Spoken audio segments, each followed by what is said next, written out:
Como é que vai aí o futuro do Brasil? Nesse nosso resumo de hoje, nessa nossa aula de hoje, nós vamos falar sobre a Alta Idade Média, beleza? Na aula passada falamos da civilização árabe e dos bizantinos. Hoje nós vamos falar do reino dos francos, beleza? Vamos destacar aqui então, o reino dos francos. Quem foram os francos? Os francos, eles foram bárbaros federalizados. O que significa isso? Eles fizeram um compromisso com o Império Romano durante a crise, entraram no território de Roma com autorização do imperador, beleza? E em troca lutavam contra os outros bárbaros, beleza? Então os francos entram, nos povos federalizados, povos que auxiliaram o Império Romano durante a crise, beleza?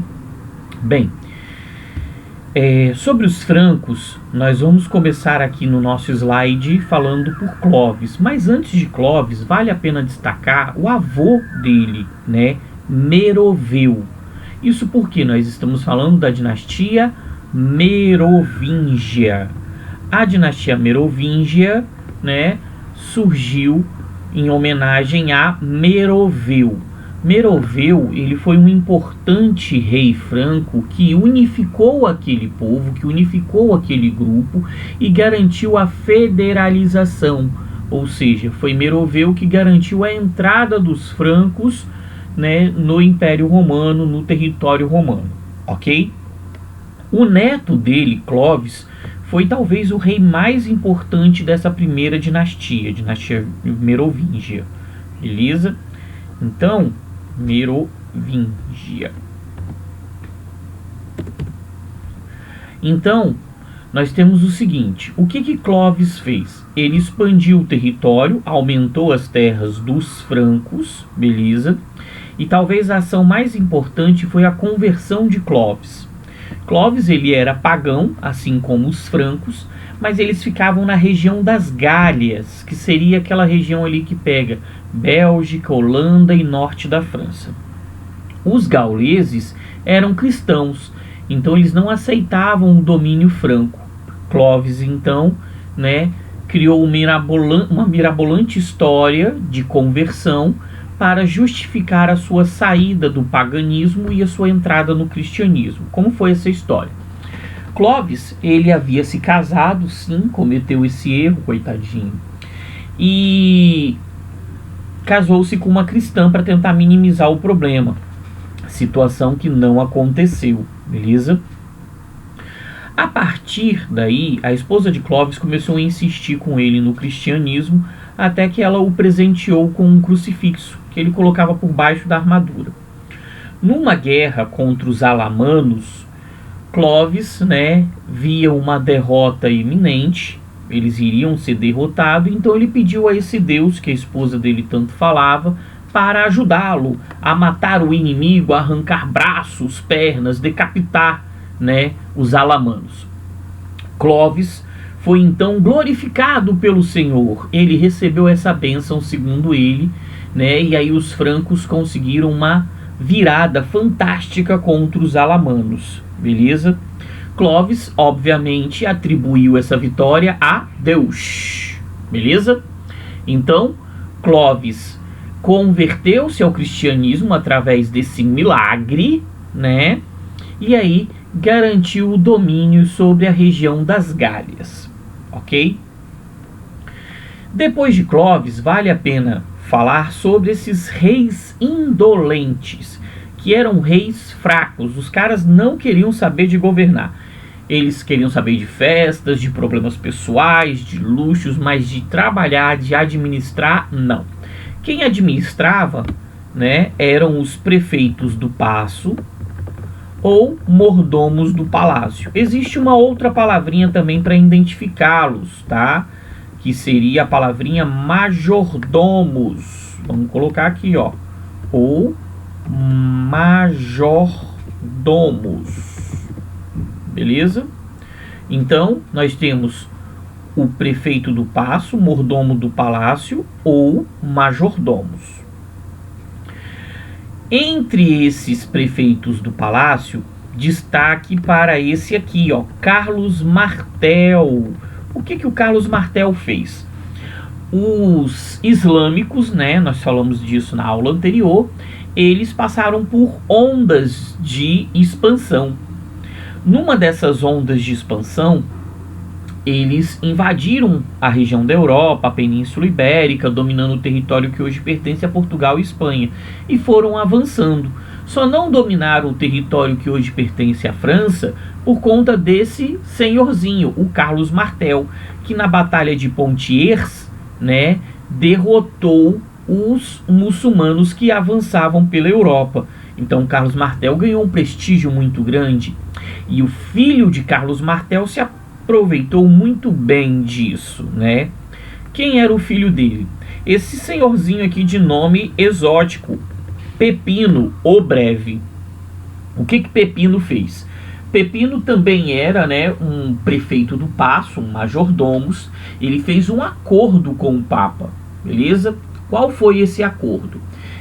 Ele entrou em conflito com os lombardos na região da Itália, na região de Roma, os derrotou e doou a região de Roma à igreja, o patrimônio de São Pedro, beleza?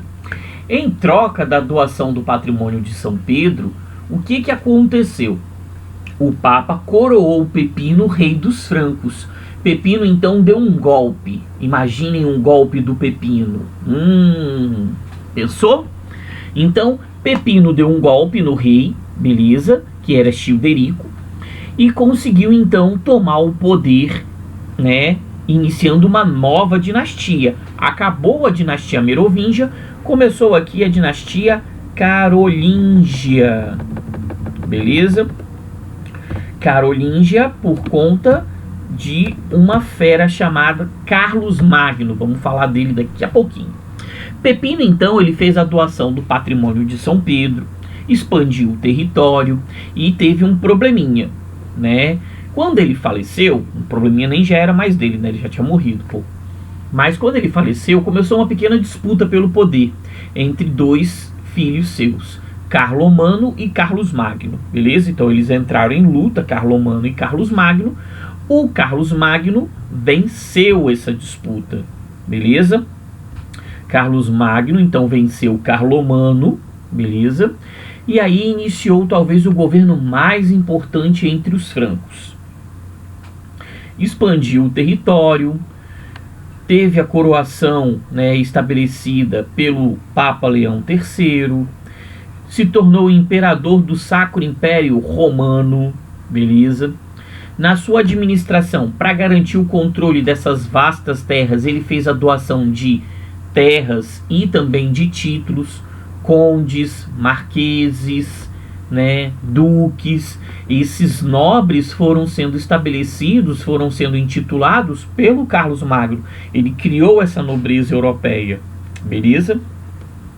Estabeleceu leis, né, fiscalização, beleza? Isso tudo na questão das doações e da administração, muito apoiado no benefício e na vassalagem, que nós vamos falar quando formos falar no vídeo de feudalismo, de cristalização feudal, beleza?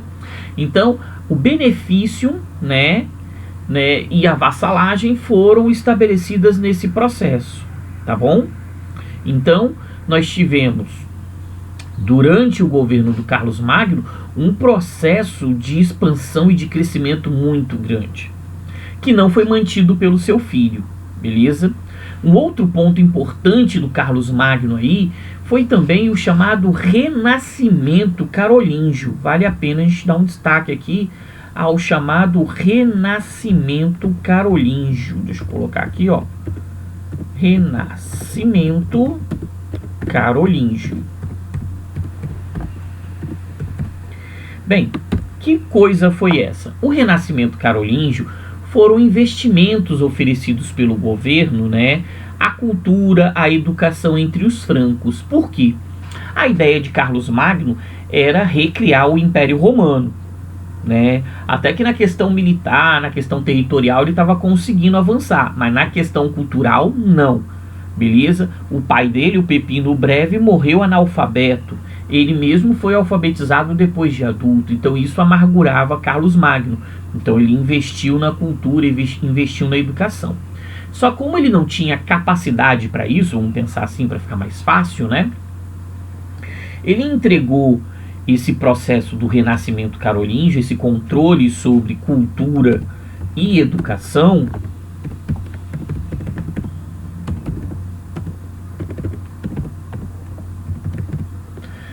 à Igreja Católica. A Igreja Católica, né, que passou a controlar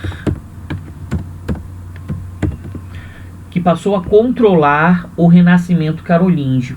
Fica mais fácil de entender através disso o porquê que a igreja foi tão poderosa durante a cristalização feudal.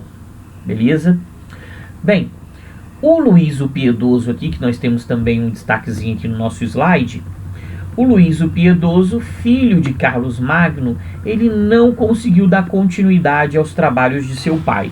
Não tinha o respeito da nobreza como seu pai, ele não era um rei guerreiro. Luís era um rei pós-renascimento carolíngio, beleza? E aí, para piorar a situação, né, para garantir esse processo de enfraquecimento, que depois de Carlos Magno houve um enfraquecimento dos francos, que aí justificou a feudalização. Quando os bárbaros invadiram a Europa e dominaram a Europa, né, a parte ocidental da Europa, a parte mais quente da Europa, né, isso só foi possível por conta da crise na dinastia carolíngia. E essa crise começou com a morte de Carlos Magno. Carlos Magno morreu, o seu filho assumiu, não tinha a mesma força de seu pai, não tinha o mesmo controle que o seu pai, e isso piorou muito a situação. Para prejudicar ainda mais esse processo aí de desagregação, né, de declínio, nós tivemos ainda uma luta entre os 3 filhos de Luís o Piedoso.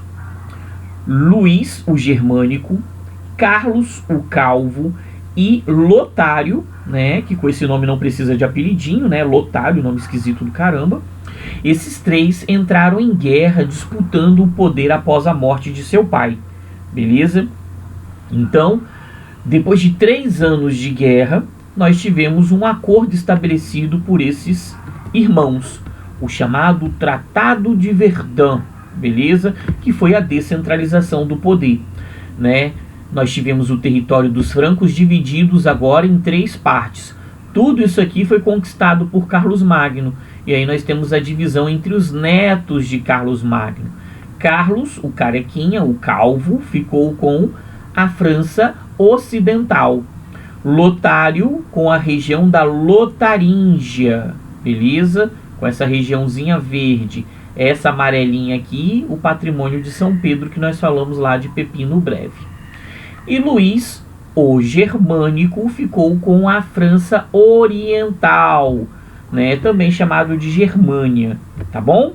Então o Tratado de Verdun estabeleceu o enfraquecimento do poder. Depois os vikings invadiram essa parte norte aqui, que eu estou passando o mouse agora aqui, né, o cursor.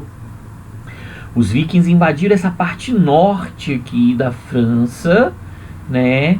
E como o rei já não tinha poder, como ele já não tinha um exército muito interessante, nós tivemos a feudalização. As pessoas foram para o interior, né, e iniciaram um processo de cristalização feudal, beleza? Mas sobre feudalismo nós vamos discutir no nosso próximo vídeo, beleza? Até mais, galera, um forte abraço para todos.